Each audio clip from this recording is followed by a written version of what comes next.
So we're gonna start on Illustrator. I'm gonna create a simple shape using the pen tool like this, add some points, change the color to something other than white so we can see.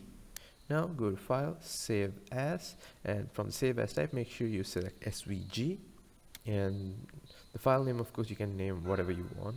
Save and OK, and let's get into Blender. So I'm going to start off by deleting the default scene. Now let's go to File, Import, and look for SVG file. Find the file where you placed it and open it up, and you have the logo you created in Illustrator, but it's only a curve.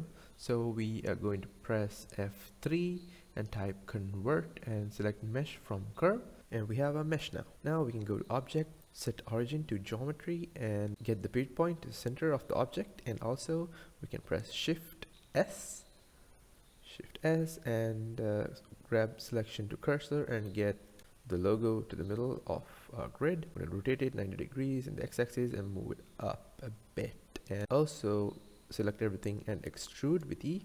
Okay, looks good. And now I'm going to right click and apply shade smooth. I can see all these weird shading artifacts. So what I'm going to do is go to the normals tab and apply auto smooth, so you guys can see it looks kind of smooth now. This is where I'm going to fast forward my video a bit to do a basic 3-point light setup. I'm going to add my fill light, key light, and rim lights in the back, and also add my camera to the scene. If you guys want to know more about lighting, you guys can check Blender Guru's tutorial on lighting. I think his tutorial explains a lot about lighting, a lot more better than I would. So I suggest you guys check it out. And also now I'm going to show you guys how I did the animation. So I'm going to deselect everything, and with Shift A I'm going to add an empty plane axis. And now I'm going to select the camera, Shift select the plane, and with Control P go to the parent menu and select object. Now move a few keyframes in the timeline, like 70 frames for me. I'm going to select the empty, and with I I'm going to add a location rotation keyframe, and back to the first frame, rotate the empty a bit and add a new keyframe with I location rotation scale. And now if you play animation,